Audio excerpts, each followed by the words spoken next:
Okay, so I'm not a public speaker. I'm going to start by saying that right at the get-go. I am, however, a registered dietitian of 34 years, and my name is Tracy Boggs.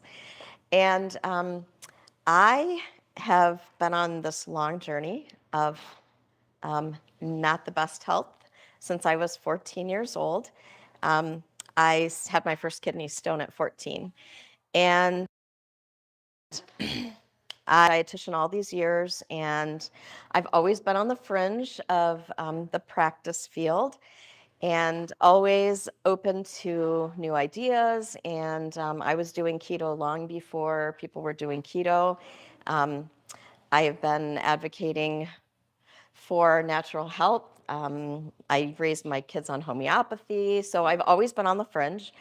Um, and the last, I would have been very much about superfoods, really, because I was doing keto, and superfoods fit along with keto. You know, I was an almond junkie. I was big on spinach, and we grow rhubarb on our own little farm, and all of these foods that I thought, you know, they were low carbohydrate, and I was doing what I needed to do for my health.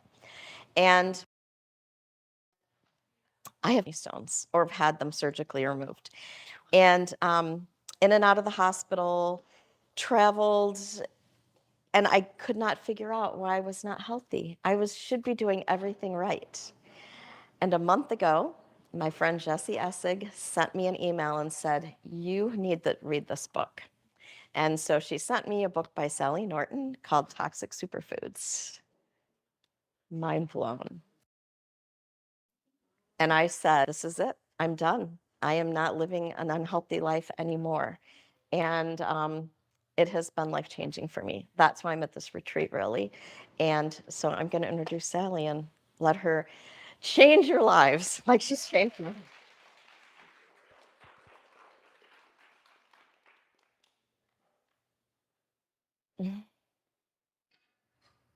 I get to live in a heartbreaking world of meeting that people at the banquet of information, health professional, dietitian, can't eat the information. No utensils, no hands.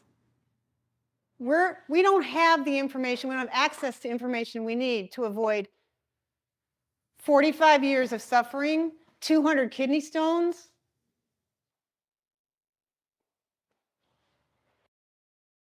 I have this sense of joy, right? And that fuels me. I had a horrible revelation when I was 49 that my healthy diet caused years of arthritis. I'm like, but I have the sleep disorder where I'm waking up 29 times an hour. I cannot sleep. I can't work anymore. I was bleeding to death. I need a hysterectomy. My life is broken. I'm completely disabled. And I'm trying to fix the sleep thing, which meant I have cirrhosis and all that, right? Because of endotoxemia, right? You got to do that. It turns out I have to do this arthritis diet. I mean, I have to do this oxalate thing and get rid of my arthritis. Wait, I got to fix it. I was like, not into it. But out go the sweet potatoes and the Swiss chard. And a week later, I can read. Like when you can't sleep, you don't read. And then my feet, a lot of you, I left Cornell where I got my nutrition degree for surgery. I couldn't finish my degree. I had to go get bilateral surgery. I spent my 20s on painkillers, huge amounts of ibuprofen, had to use crutches to do everything, and use a wheelchair if I needed to go into a big store, a mall, or the State Fair, or Boston. I toured all of Boston on a wheelchair before we had curb cuts. Luckily, my brother knows how to deal with a wheelchair. Fun! I'm a great dance partner. My feet could not be barefoot for the next 30 years. To wash the dishes, I'd have to have shoe side support. But once I got on this oxalate thing and I took out foods like Swiss chard and sweet potatoes, now I can wear heels. Now I can run barefoot on pavement. Sleep disorder, I'm reading. What? This was supposed to be a kidney stone diet. Everyone who has kidney stones knows that oxalates need to go out of the diet, except the diet. Something's wrong. And it turns out, if you know that you're poisoning yourself with your sweet potatoes and your chocolate and your smoothies and your chia seeds and your blackberries, your buckwheat noodles, your gluten-free lifestyle with your quinoa and all that, it's an easy fix. Because most of these oxalates, which I'll tell you what that is, some people know a lot about this, heard of that. So we're going to, in a couple of minutes, get everybody on the page, right? For a very complicated topic that is not understood by people who have interviewed me 3 or 4 times. They still don't understand. So there's a lot of, we got to keep learning and learning and learning, because this topic puts everything inside out. And that's not comfortable. Most people can't go there. But when we've had 200 something kidney stones work, and hopefully this reality that's showing up in people's lives, they can get off the almonds and feel better. I was just sort of addicted to my sweet potatoes. Wasn't quite ready for that. You know, and I want to tell you this mystery. So once I got off these foods that had this toxin in them that was ruining everything about my life, I go back and eat some sweet potato and feel better. Right? What's up with that? I hope when we're done today, you'll know why. You go back to your toxin and you feel better. If we can understand that, you're going to be protected from some misinformation and from misunderstanding. So I didn't understand that when I first started this in 2009, thanks to something called the Vulvar Pain Foundation that had been putting people with pelvic pain problems on it. They don't teach this problem of, there's a mechanism in the body for handling this toxicity. So I would go back on my sweet potatoes and think, oh, well, the oxalates in the sweet potatoes are not the kind of oxalates that bother me. So I can have those kinds of oxalates. You know, so I worked my way back into eating too much oxalate again about the arthritis. And then all heck happened in my head. Like, okay, turn your brain inside out and just spit it on the wall. And I know from my career, I worked in academia most of my career, integrated medicine in medical school, working on the curriculum, writing grants, bringing in millions of dollars. Like I work in the profession of public health and nutrition and holistic healing. That I wasn't the only one with this problem, and that if I didn't speak up, if you have this problem, you're going to go to all the doctors you know, then you're going to go to all the chiropractors you know, then you're going to get massages, then you're going to get acupuncture, then you're going to do herbs, and then, and you're broke, and your life is sucking. And so you needed me to go, it's the almonds. It's the almond milk. It's the giant jugs of iced tea. It's overdoing foods that are fundamentally not meant to be human food. Tea was a human invention. The Dutch traders went to China and charged a lot to be able to sell it to the royalty, and it became a royal thing to do. And Queen Anne, first one to drink tea every day, and hot chocolate with sugar, no vitamins. The most suffering oxalate poison person in the world. That's when we invented those foods, doing chocolate and tea in the era of Queen Anne, which wasn't but 400 years ago or so. Potatoes are brand new as well. Peanut butter is brand new. All of these foods were just added to the diet. It was basically post-Kellogg, because you know Kellogg was doing the nuts instead of meat thing, and the South was trying to revive its economy, and they needed some economy, so peanuts were going to become a human food. People think it's food for humans. It's food for economics. The Dutch were making money, and the American economy makes money on California produce. And you think it's food.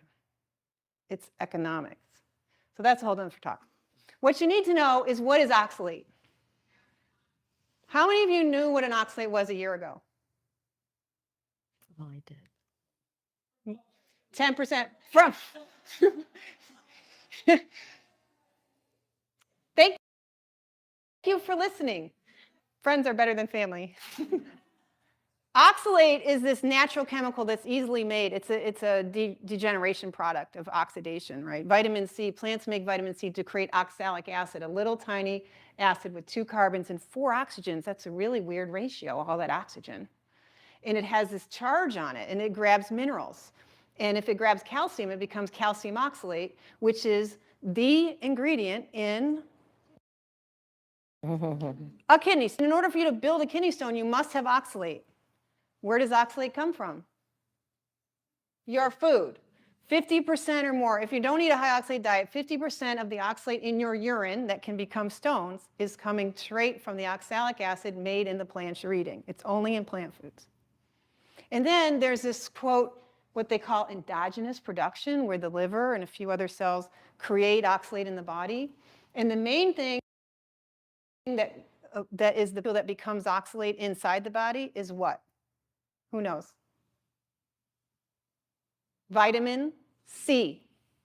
Vitamin C is not an endogenous compound. You can't make it. That's why it's an essential vitamin, right? So when you fortify your foods with vitamin C and you take supplements, you're putting in a load of potential oxalate that can get, vitamin C gets into your various cells and can turn into oxalate in the body. That is also under your control. So at least 75% of the oxalate that's formed in your body and becomes kidney stones is 100% your food choice. Why didn't you learn that in dietetics? I don't, or with all the nephrologists I worked with, or urologists, or dietitians specializing in kidney disease. I don't know. Yeah. You can read on my website how there was 1 inch here and 1 inch here, and these 5 foods and these 10 foods were high oxalate, and people who have kidney stones need to be on the low oxalate diet. We all know that when we come out of school for nutrition.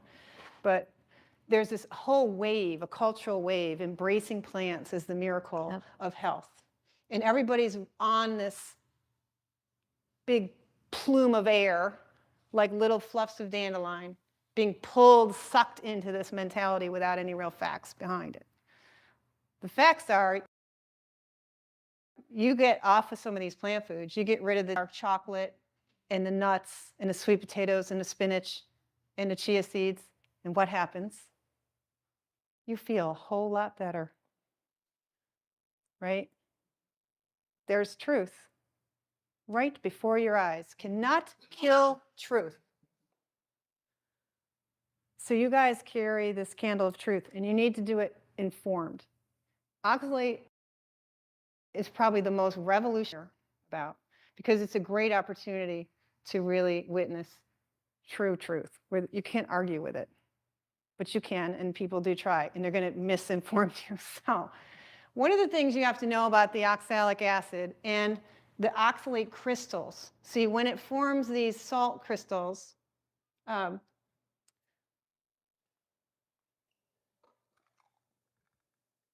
oxalate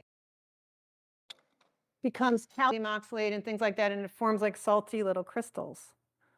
And the plants actually build special crystals, calcium oxalate crystals, including these double-pointed toothpicks. So you're eating oxalic acid, that's an ion that's fluid in the water of your food, and you're eating lumpy little shards of glass that are harder than teeth and can wear down your teeth. So those shards of glass are kind of rough on your mucosal lining of your mouth, intestines, and so on, but that does not get into your blood and body. The middle of your intestinal tract is not really the inside of your body. You're just a donut with a hole in the middle, right? Right? So they're not getting into the bloodstream. They're just causing lots of damage and inflammation and wearing your teeth down. But when the acid gets into your bloodstream, it likes to grab minerals from wherever. And so you can form calcium oxalate anywhere in your body. And when you get a couple of pairs, like 8 pairs together, they can seed down into this little seed crystal, nanocrystal, that likes to hang out and stick to cells that are reproducing, inflamed, to debris. So if there's little cell debris, just sticks there, and the cells can't do anything about it because they're not even alive. And so anywhere we have lots of wear and tear and use in the body, you can start start collecting. All of you have oxalate crystals in your thyroid gland, in probably your eyes, in your brain, your bone marrow, your bones, your kidneys. Most people die with nephrocalcinosis. You can have a kidney stone the size of an almond and have no symptoms. You can have these problems with no symptoms. And you'll see on my YouTube channel, like one of the recent videos with Dave, he was lots of stomach problems and obesity. And when he went low oxalate in his 70s, his skin started peeling off with crystals off the left side of his face. So why are crystals peeling off his skin now that he's not eating the oxalates, but they didn't before for 70 years? He ate French fries as a teenager. Very high oxalate food. The frying of the potato seals in that soluble oxalate. That's the kind that gets into your blood. So what happens over time, let's see this, but if that's your body and this is your diet, over time, breakfast has oxalates in it, it's whole wheat toast. Lunch has a spinach salad. Dinner has a sweet potato. Dessert is dark chocolate. Every meal, there's something in there every meal. And it's enough that it keeps the kidneys really busy. And it keeps the bloodstream really busy trying to deal with this. And over time, by the time you're 10 years old, you've had so much beets and sweet potatoes and that it's building up. But you may not notice yet. But eventually you might get some aches and pains or some issues. You might start waking up at night and have to pee all night long. You might start getting achy joints. You might get a little like crankiness. You might have cradle cap or have tantrums or have moments where you can't think well or you're not learning well. You're not growing to your full size because, hey, you don't have enough calcium because you're losing minerals the whole time. And so over time, you've got this body where this little out in really critical tissues, organs, and so on. And you know what's born in your bone marrow? Stem cells. White blood cells, that's your immune system. Yep. Red blood cells, that's the lungs of your body. They are born, and they get pushed out prematurely when they're dealing with oxalates in the bone marrow. And then after every meal, within 40 minutes of a spinach smoothie, your circulating immune cells are now inflamed and putting out pro-inflammatory cytokines and handle infection. So if you have chronic sinus infections, there's a reason for that. I had a sinus infection every year from age 17 to age 49 or 8, or somewhere in there, and then I went on this diet and I haven't had one since. If you want to clean up C. diff or whatever, you can't have this toxin ruining your immune cells after every meal. Nobody knows that stuff. Where it shows up in the literature, hardly anyone follows up and keeps studying it.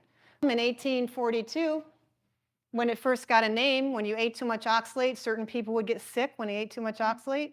They would have intestinal instruction. They would get weird and neurotic, and their mood would change because this is a neurotoxin that gives you anxiety and difficulty focusing and difficulty learning and gives you apathy and depression. I was really shocked when I started teaching this, how many people came to me and says, yes, and it's the oxalates. I'm like, are you sure? And people write to me on Instagram and so on. 30 years I've been in counseling for anxiety every week. Now a month on your diet, I don't need it at all. Like, you guys have been teaching me a lot.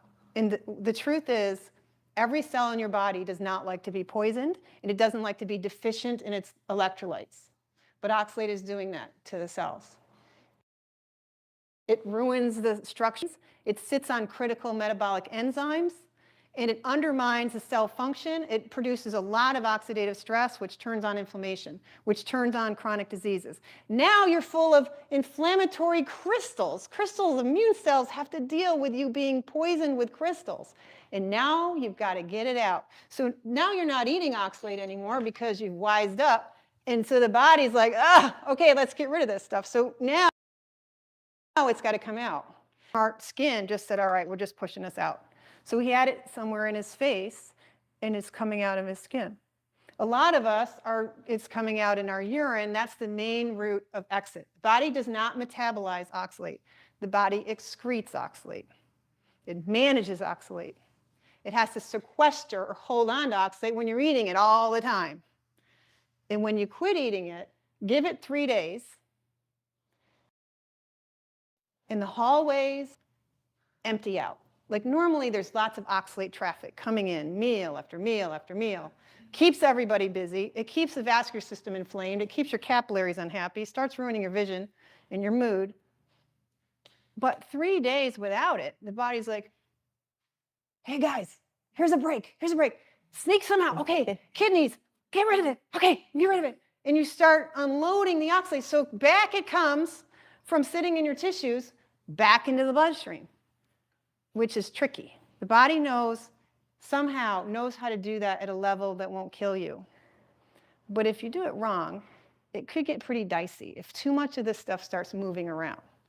So you can feel a little worse when you're re-poisoning yourself with all the old spinach you used to eat, all that old quinoa and sweet potatoes and Swiss chard, chocolate, almonds. You got to redo this stuff to get it out, sort of. Sweet potatoes all over again, that tells the body to leave it alone. Just don't move it. Leave it in place, and that quiets down the traffic in the hallways, and you feel better.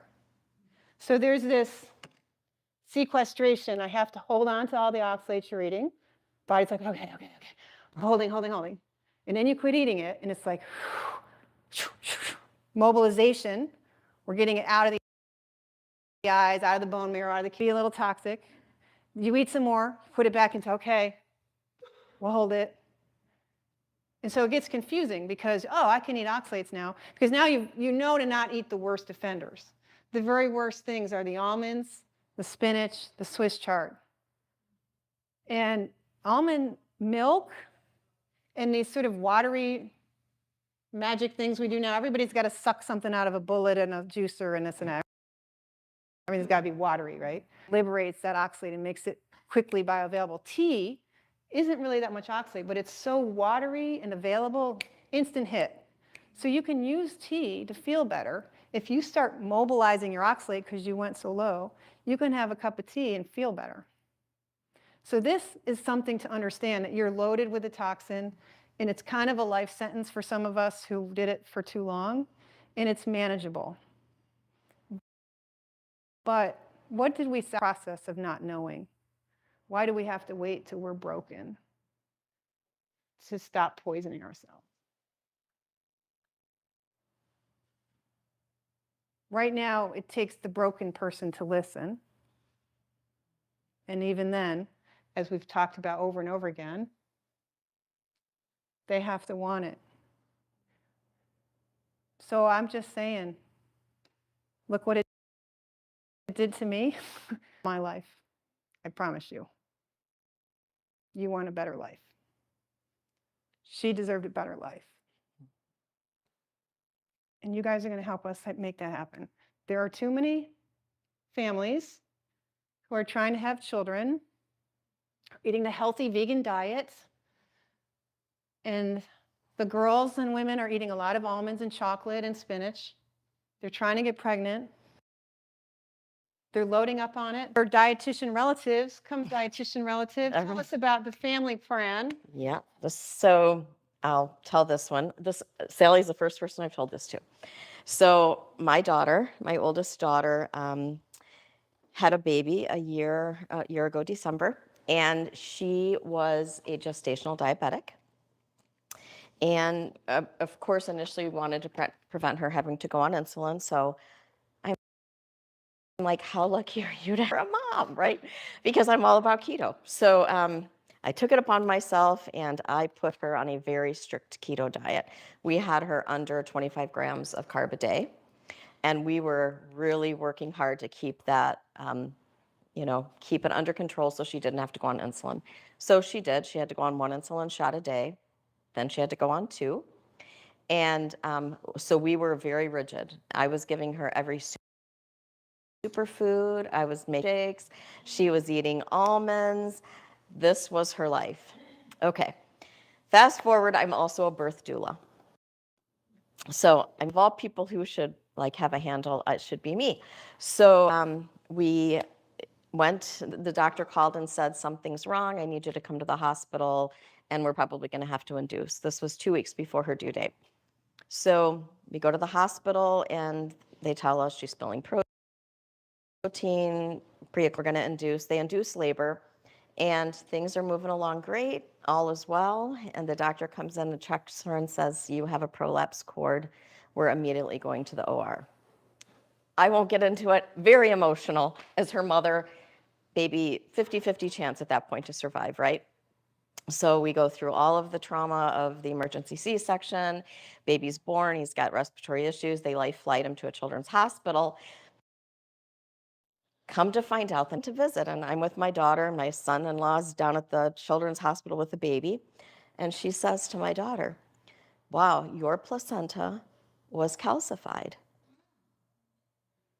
to the point that it looked like you had gone a couple weeks overdue. That's how calcified your placenta was. Didn't really register. I mean, of course I thought, why was that placenta so calcified? It makes no sense. This is an issue before. She's done home births. I've seen the placenta. I know what they look like. So I'm listening to Sally's book, and she literally says, we're seeing calcification of these placentas because these women are loading up on superfoods during pregnancy, and we're seeing calcified placentas. I haven't even told my daughter this yet, so she's going to have to watch this. But imagine now I've known that everything that we went through, prolapse cord, life flight to a children's hospital, right, was this mom trying to do the best for her daughter, but didn't have the information I needed. So the last 4 weeks, my health, right? I've been a train wreck. I had a hysterectomy at 29. I have arthritis in my iliosacral joint. I've been in a wheelchair. Like, this has been my life. And I crossed the Atlantic on a transatlantic cruise, and halfway across the Atlantic, I got hit with a stone, and I was, down in the medical getting treated. And everything in my life has been like, I've had to say, how close am I going to be to a hospital, right?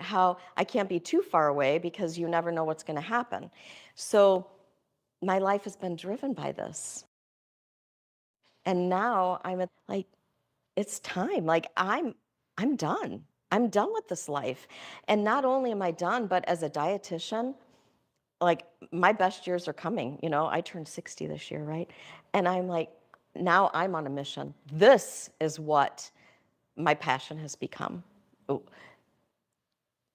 Yeah, I'm not only changing my life, I'm changing a lot of lives. I can't say enough. Like, it's life changing.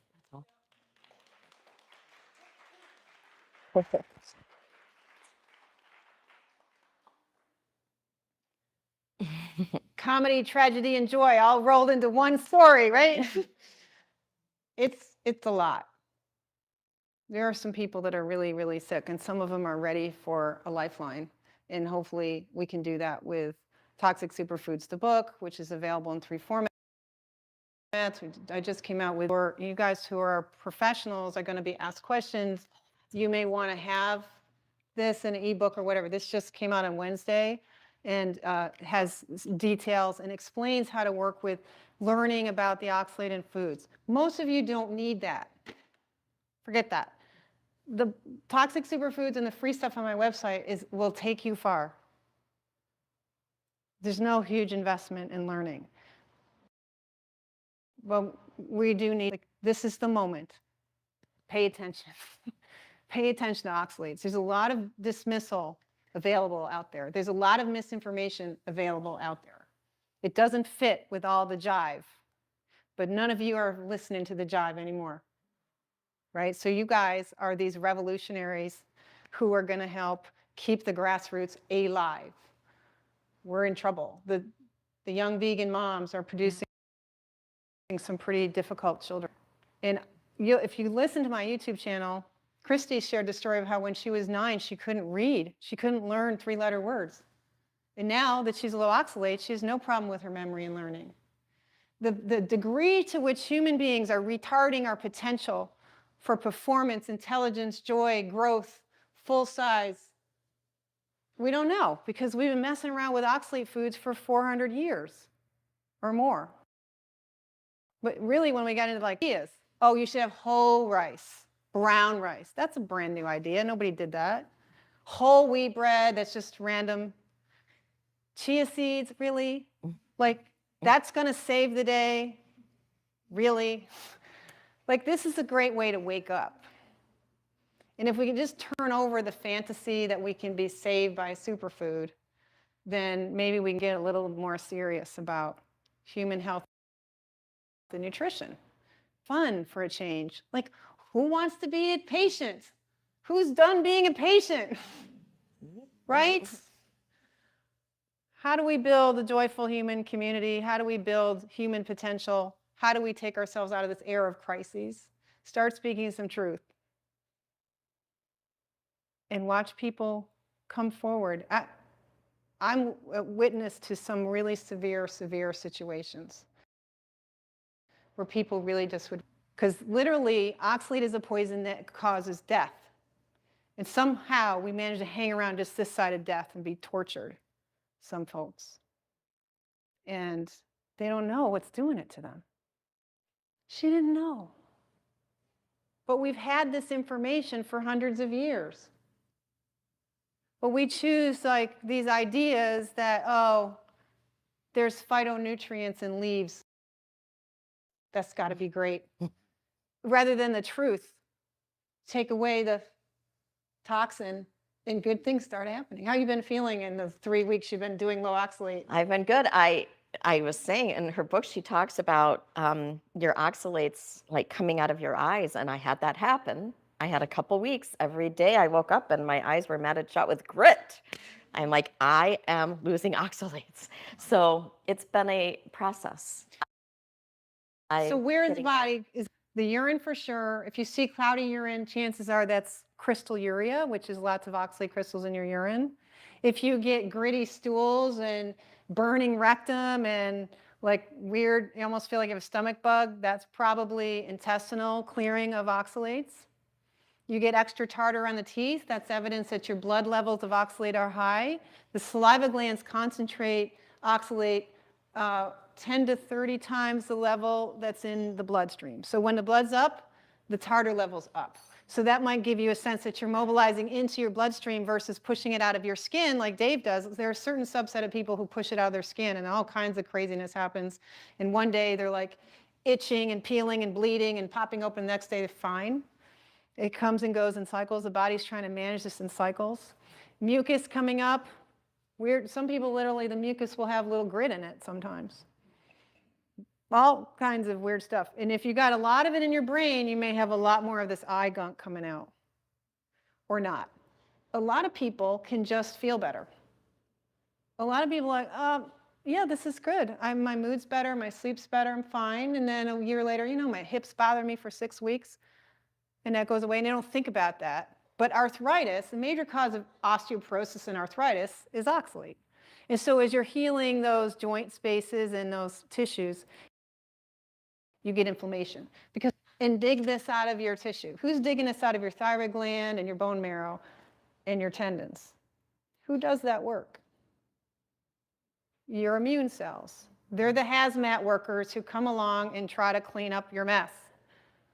And that's inflammation. And that is like getting surgery without anesthetic. It can be yucky. And so you could go through these cycles of feeling great for one day, feeling terrible for a week. It uses people, and they start looking for other answers. And they'll go back to keto or this or that, and they'll lose focus. So that's why this is a complicated topic, because there's no information about it. And there's a lot of disinformation about it, and the process of recovery is very unique to each person. The expression of the disease of being poisoned with oxalates is very unique to each person. So a person can have nothing wrong except bladder stones, joint destruction in the hips, or they could have everything wrong, like me.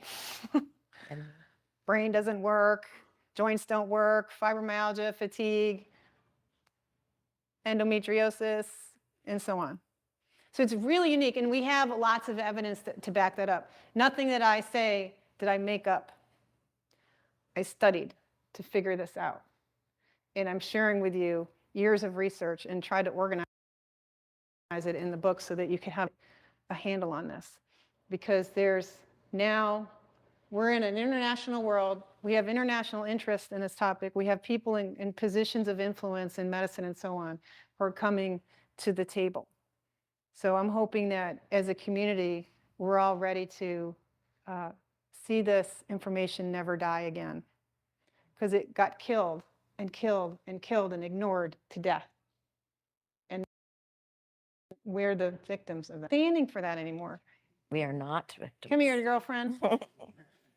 We vow to you that with our last breath, we will continue to say, this is real. Please pay attention to this topic, and please have a better life and be happy.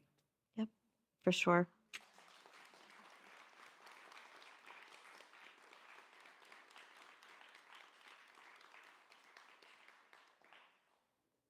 Any questions? Coffee Steve, that's why I'm not dead yet. They would have shot me long ago if coffee. Yes. Somebody's been doing plant-based for and then they go carnivore. How long? I know it's individual. It's not Yeah, it's really, I would say generally within 2 weeks, something's happening that makes it clear that something's going on. If you listen to my interviews, I had a guy interview me. He was in the UK. He was 6 years carnivore, and all of a sudden he's dumping his oxalates and getting symptoms in 6 years. So he had no symptoms on full carnivore for 6 years. And I have certain theories about that, because the body needs certain resources to do the hazmat work, and we'll just leave it in place. But once you've got the physiologic strength and the minerals, if you don't have enough calcium and minerals around, you really don't do as good a job at clearing. That's salivary gland issues. Yeah, the salivary glands, you're going to get potentially salivary stones. So one thing that's going to dissolve these oxalate crystals is citric acid. So lemon juice is really helpful in getting your pH right. Unfortunately, all this inflammation makes you go acid, so we really have to work on alkalizing, and you can check your urine pH. That'll give you permission to keep using alkalizers like lemon juice, Alka-Seltzer Gold, alkalized water. There's really lots of room for throwing a lot of minerals at this. Calcium is the one binder. Don't give me all those other binder theories. Calcium is the binder of oxalate, period. And you need the calcium in the colon to help you excrete oxalate in the colon. And that's really important to support this kidney and tendency to swing into acid. Once you're acid and your kidneys are stressed, the colon turns on and tries to clear. And if calcium's sitting there, that's great. So I like to get people taking calcium supplements 4 times a day. There's 20% of calcium. As long as you're not forcing absorption with vitamin D all over the place, you need that calcium. We're calcium deficient. This fear of calcium, so fascinating, because oxalate in tissues creates calcifications. Oxalate, it can be calcium oxalate, or it can be hydroxyapatite, like bone calcium. They both can be caused by oxalate. So a lot of this calcification, people are afraid of calcium supplements, just they work for her kidney stones. That's a great way to get calcium. And They of course, limited my calcium because my stones were calcium oxalate. which was a theory in the 1970s. We knew by the end of the 1970s that you needed lots of calcium to protect you from oxalates, but all the doctors still think you need to avoid calcium. So just a standard example of the confusion. Yeah.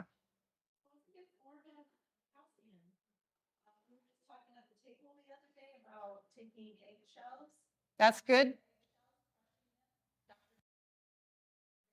Half an egg shell. Yep. Like half an eggshell a day should cover your calcium. Spread it out, spread it out. Like bedtime is a great time to take calcium and magnesium. It helps calm the brain. And overnight, if you were running a high school, when would you have the cleaning crew show up? At night. At night. Mm-hmm. You're running the cleaning. The point of sleep is healing and repair. So this clearing of oxalates is happening overnight. You've got to time your minerals at bedtime. Middle of the night to pee, that's because there's too much oxalate moving around and your bladder can't take it.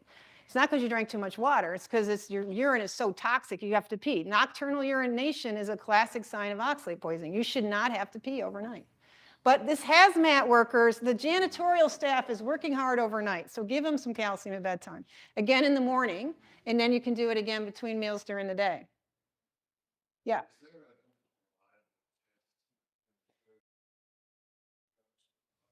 body's busy holding on to it. It's keeping it out of the bloodstream on purpose, right? And it's keeping it out of the kidneys on purpose. So it comes and goes in the urine levels and comes and goes. You have to time it just a certain way. So no, the gold standard would be to take some bone out of your hip and go look at that. That is not happening. You have to be nearly dead for them to care about that. So the best way to test is do the diet, learn about how to interpret your body's response to it. And then you can start playing with it. And you can say, you know, I get no oxalate for so long and some weird stuff starts happening. And then I can add in a half cup of sweet potato and suddenly I feel better. Like, whoa, okay, you've done it. You figured it out. Honestly, how do you get out of childhood without potatoes, beets, sweet potatoes, and chocolate? Who hasn't had those foods on a daily basis by the time you're 5? Like, we're all a little bit poisoned. It's not just the seed oils, it's not just the sugar, it's not just the pink cake and the purple this and that. It's the chia seeds and the sweet potatoes and the innocent little beets that we all adored at one point in time. So go Kelly, like no veggies. Whoa! There's a reason that works. Anthony. You mentioned oxalates contributing to oxidative stress. Yeah. Because your cells glutathione to try and help excrete them? That is one reason why. Yes, absolutely. The liver is getting devastated. When you eat your spinach smoothie or any peanut butter sandwich, it goes straight to the liver. Everything you're absorbing from your gut is going to the liver for processing. So 100% of the oxalic acid you're absorbing is running through this liver cells, who use up their glutathione to protect themselves because they don't detox oxalate. The liver makes oxalate, came into the liver, leaves the liver with higher levels of oxalate, not lower. People say, oh, you detox. No, you don't. So it goes from here to here. What's here?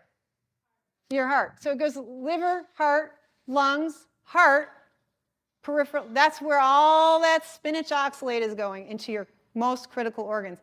Glutathione levels down, down, down. You start becoming chemically sensitive and this and that. Right. That's one of the mechanisms, is that this is using up that power. And it's also causing electromagnetic stress that is changing the structure of the membranes and interfering with a production of ATP and interfering with mitochondrial function. And so now the cells are basically, if they get a crystal nearby, they get marked as needs to die, and the immune system has to take them away. So it creates a chronic oxidative stress to be filled with toxic crystals. It's the same old oxidative stress, only worse. It's worse on the way out than the way in. It can get in there in silence, but for a lot of us, it doesn't come out in silence because of all that hazmat work that's needed. You have to blast out. The jackhammer is enzymes and acids. So the immune cells come and spew enzymes and acids to break up these crystals. That's the surgery, right? Is there any good plants to eat? Like There's- cabbage or asparagus? Yes, there are Or many low fermented? oxalate vegetables. Okay. Yep, the Fermented. whole cabbage family, turnips, turnip greens, collards, broccoli, cauliflower, rutabaga, arugula, that's all low oxalate foods. The lettuces, practically none. Standard cabbage, practically none. There's plenty of foods. It really is just a subset of like these fancy cool cat foods. No one ever made a turnip sexy. And a rutabaga, she is a wallflower, but somehow kiwi is so cute, right? And loaded. Sure. Yes, ma'am. Couple questions. One, for as far as I know, you said there's a lot of plant foods. Are there like higher carb foods like that are low in oxalates? That's the first question. White rice is the lowest grain food. Okay. And the thing about the grains and stuff is there are different varieties of plants, and the testing is really incomplete. Okay. So like grits test really high in oxalate, but blue corn chips are kind of low. So if you're family members who aren't willing to go carnivore, you need to know this stuff. Like the blue corn chips, that's fine. Popcorn is fine, but don't do the grits. It's good to get a little bit of refinement with that. The fruits are generally not high in the acid. The fruits tend to be the crystals. And when you juice them, you remove a lot of the oxalate. So other than high oxalate fruits, which are high. And then kiwi, pomegranate whole, but the pomegranate juice is like 10 milligrams per cup. And so you can actually use that as a cooking ingredient if you're doing like Middle Eastern, and it's fine. You know, it's just, you don't need zero oxalate diet. And that's important to learn. And I have this beginner's guide. If somebody needs one, you can get it on my website. And everyone can have a bookmark that has the low oxalate foods on it. Nice. So I see there's a list of low oxalate foods. So you can use this not just as a bookmark, but put it in your glove compartment or your purse so that when you're shopping for food, you're like, oh, can I have that? Yeah, that's good. And then you can order that in a restaurant or pick it up in the store, and you don't have to memorize. Don't try to memorize anything. But eventually it starts to become second nature, just like eating mostly meat becomes pretty easy to do. But there's a whole, like, how do you find this place where you're moving from sequestration to mobilization and back and forth? And how do you find a little space in the middle that keeps everything, so this toxicity isn't really interrupting your life? And that is really between you and your body. But I have these dumping tables or dosing tables where you can figure out, somewhere for you it might be 50 milligrams of oxalate with dinner. And you get a sense, well, that'll be half cup of sweet potatoes, or 2.7 ounces of beet juice, or 3 bags of tea, you know, that, and you'll figure out what works for you and play around with it. If like our darling here, who's, once her kidneys clear up, the rest of the body is going to start getting a little crazy. And we're going to need to manage this. And 3 years from now, she's going to be crying on the phone with me, and we're going to be working it out and figuring out how to make her be okay. Because it gets a little dicey in year 3 for a lot of people. But we're creating this community, and we're connected, and it's all going to be fine. And I just thought it was kind of interesting that the Academy of Nutrition Board of all dietitians and all of its brilliance is, that they're sponsored by General Mills and other things. I just looked it up. I thought it was true, but I just confirmed that they are sponsored by the Almond Board as well. Yes. So. Yes. The almond is actually the worst food ever. Hands down. It has naturally so many other toxins, and tree nuts are designed to get you in the gut. Trees are not playing with their babies. They want you dead. And if they're not fumigated with fungicides, they're loaded with aflatoxin and oxalate and just, other horrible things. Like, what are you doing eating the babies of an almond tree? Get out of California and live in your own state. What's even worse than that, Sally, I just have to add to that, is now almond flour is a huge popular thing, especially in like keto bread and all that. It's the death of humanity. What are you going to say? So is that it, everybody? Are we good? Thank you.